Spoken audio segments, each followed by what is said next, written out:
c'est super, ça c'est trop beau ça, oui. Il y a assez de lumière là? Bah, on a un poil sous ex, mais c'est pas si mal.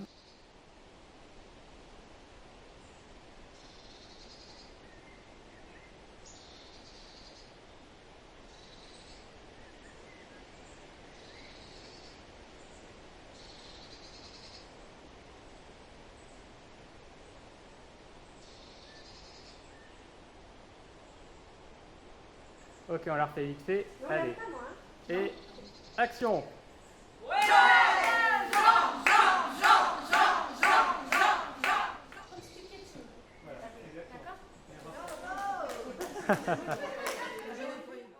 Je m'appelle Chantal et j'habite à Biojac depuis une vingtaine d'années. Je suis à la retraite. Alors, je m'appelle Josie, je fais partie de l'association Encore des tiroirs cachés et j'ai eu le bonheur d'être conviée à participer à ces ateliers d'écriture. J'ai été sollicité pour venir à cet atelier. Déjà, moi, je n'ai pas compris ce qu'on allait faire. Je me souviens bien du tout départ où je l'ai fait, où c'était sur un... Par exemple, on nous donnait une expression qui sortait de nulle part et on donnait notre avis sur ce que ça pouvait être. On a fait des espèces de danses, des mimes, des choses comme ça. Donc c'était assez, on va dire, novateur pour moi, parce que en fait, j'avais jamais pratiqué, je n'avais jamais pris conscience que je pouvais pratiquer ce genre de choses. On a rencontré une personne qui écrit des livres. Pour moi, c'était pas courant, donc j'ai apprécié cette simplicité et la façon dont on a pu manier des petits textes. On est passé réellement à un atelier d'écriture, on a commencé à écrire des choses. Lalou est intervenue avec la Lao et elles ont amené des sujets sur lesquels elles nous ont demandé si on voulait bien écrire. Bon, moi j'ai peur des mots, j'ai peur de me dévoiler et ces coquines ont réussi à m'amener à avoir plaisir à écrire. Voilà. Après, on a participé à l'élaboration de courts-métrages avec Quentin.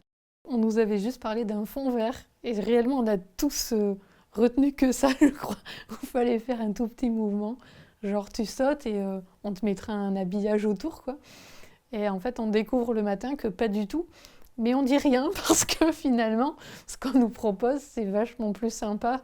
Enfin, je pense que si on l'avait su avant, on aurait beaucoup flippé, on serait peut-être pas venu. En tout cas, en ce qui me concerne, grosse stresseuse des choses inconnues. C'était comme un enfant qui découvre tout et on était, je trouve, attentif à toutes ces nouveautés. Déjà, savoir ce que c'est que se mettre d'accord sur le mot de la résilience. Et j'ai aimé tout ça. Et après, toute la partie organisation, où ouais, en fait, il faut refaire les prises, il faut pas faire de bruit. J'ai aimé, j'avoue personnellement, découvrir comment on tourne. Enfin, je m'attendais à une grosse caméra, en fait on voit un tout petit objectif, c'est très rassurant. C'est beaucoup moins flippant qu'une grosse caméra qui nous suivrait partout. Ça devient juste un objet qui est un peu là, mais qui prend pas toute la place. Le court-métrage que l'on a réalisé là ensemble, pour moi, c'est de parler un peu de ma vie personnelle. Et le fait de réaliser ce court-métrage, ça me donne encore plus de recul par rapport à ce que j'ai vécu dans ma vie. J'ai l'impression d'avoir encore déposé quelque chose dans la réalisation de ce court-métrage et que c'est quelque chose avec lequel je peux prendre plus de distance que ce que je ne prenais jusqu'à aujourd'hui. Il va falloir le temps qu'elle se redresse. Voilà. Voilà, vas-y. Voilà. Qu'est-ce qu'on fait? Là, elle regarde ta main. On peut sortir. Doucement, doucement, doucement. Moi, j'ai été très étonné, en fait, des gens qui ont participé à l'atelier. Moi, je suis sidéré, en fait, du talent qu'ont les gens. Les gens, oui, les personnes qui étaient là.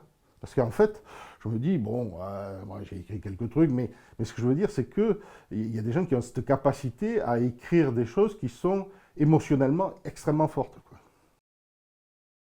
et c'est aussi, comment dire, l'ambiance générale, le groupe dans lequel je me suis sentie à l'aise parce que comme admise en quelque sorte par le respect des autres. Tu ne peux pas écrire, c'est pas grave. Tu arrives à écrire, voilà, c'est bien que tu réussis à exprimer quelque chose. C'est toujours ces encouragements qui ont été présents tout le temps, sans jamais de jugement. Et ça, c'est une aide colossale. J'ai pris beaucoup de plaisir à écrire, notamment un matin où je me suis levée, je me suis dit, là, maintenant, je vais écrire. 5 heures du matin.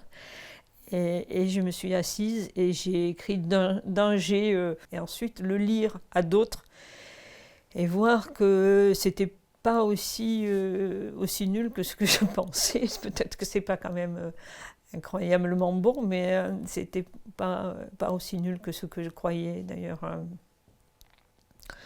D'ailleurs, j'ai pas jeté les textes, d'habitude je les jette, quoi. Voilà. Ça m'a donné un peu de confiance en moi, je crois, quelque part. Moi, j'ai aimé être au son, et peut-être parce que j'aime l'ordre des choses aussi, donc de savoir que quand ça commence, faut se taire. Je crois que j'ai beaucoup apprécié ce rôle, même si j'ai eu du mal à dire la phrase. Ça tourne au son. Comment t'as fait, c'est dur. Ça tourne au son. Que maintenant je connais. Et là, j'ai trouvé de la place partout. Voilà, c'était naturel de pouvoir participer dans cette globalité pour moi, parce que c'était tout nouveau et ça allait peut-être pas se reproduire. J'ai dit, on va peut-être pas revoir quelqu'un qui vient faire des films. J'entends ça tourne, hein. Du moins, j'entends pas, justement. Vas-y, ça tourne toujours. Ah bon, ça tourne alors? Oui. Bon. C'est un stage pour moi qui m'a beaucoup apporté, beaucoup. Cette expérience-là, pour moi, était un peu déstabilisante, où je ne m'attendais pas à voir quelque chose d'aussi puissant émotionnellement. Merci pour l'expérience. J'en profite, après je ne pourrai plus. Merci pour l'expérience, pour les expériences qui ont été multiples et la bienveillance et le côté calme et rassurant. Et maintenant que j'y ai goûté, je me dis, c'est vrai que voilà, on est toujours tenté de se dire maintenant, est-ce qu'on peut aller plus loin? Est-ce qu'on peut recommencer? Est-ce qu'on peut faire des choses? Parce que c'est vrai qu'on a mis le doigt dans l'engrenage, c'est compliqué de le sortir, quoi.